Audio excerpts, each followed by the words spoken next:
మొన్నటిదాకా అదిరిపోయే ఎండలు, ఇప్పుడేమో అటు ఇటు కాని వానలు, వీటితో పాటు బాడీని బాయిల్ చేసినట్టు చెమటలు.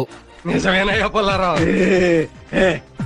వీటన్నిటికి కారణం ఒక సముద్రం అని మీలో ఎంతమందికి తెలుసు? ప్రపంచంలోని వందల కోట్ల మంది జీవితాల్ని ఒక సముద్రం నిర్ణయిస్తుంది అంటే మీలో ఎంతమంది నమ్ముతారు? ఇప్పటికే ఆస్ట్రేలియాలో ఎన్నో అడవులు తగలబడటం మనం చూసాం. అలానే అమెరికాలో ఎంతో వరదలు రావటం కూడా చూసాం. అలానే మన దేశంలో కూడా కరువు పరిస్థితులు వచ్చే అవకాశాలు చాలా ఎక్కువగా ఉన్నాయి. ఇలా ప్రపంచంలో ఎన్నో చోట్ల ఎన్నో దేశాల్లో ఎన్నో ఉపద్రవాలు, వాతావరణంలో అసాధారణ పరిస్థితులు మనం చూస్తూ ఉన్నాం. వీటన్నిటికీ ఏకైక కారణం మరియు మూల కారణం పసిఫిక్ మహాసముద్రం. పసిఫిక్ మహాసముద్రంలోని ఉష్ణోగ్రతలు పెరగటం తగ్గటం వలన ఇలాంటి వాతావరణ పరిస్థితులు మనం ఎదుర్కొంటూ ఉన్నాం. దీనినే మనం ఎల్నినో ఎఫెక్ట్ అని పిలుస్తాం. పసిఫిక్ మహాసముద్రంలో కేవలం 2 డిగ్రీల ఉష్ణోగ్రత పెరగటం వల్ల ప్రపంచం మొత్తం అతలాకుతలం అవుతుంది. దట్టా ఐ థింక్ వాటో వాట్.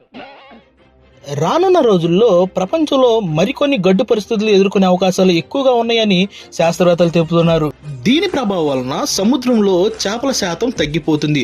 అలానే పంటల దిగుబడి శాతం కూడా చాలా తగ్గిపోతుంది. ఒక మనిషి జీవితంలో పెను మార్పులు తీసుకురావడానికి సునామీలు, భూకంపాలు అవసరం లేదు. సముద్రంలో కేవలం 2 డిగ్రీల ఉష్ణోగ్రత పెరిగితే సరిపోతుంది. ఇలాంటి మరెన్నో ఆసక్తికరమైన అద్భుతమైన విషయాలు మన ఛానల్లో ఉన్నాయి.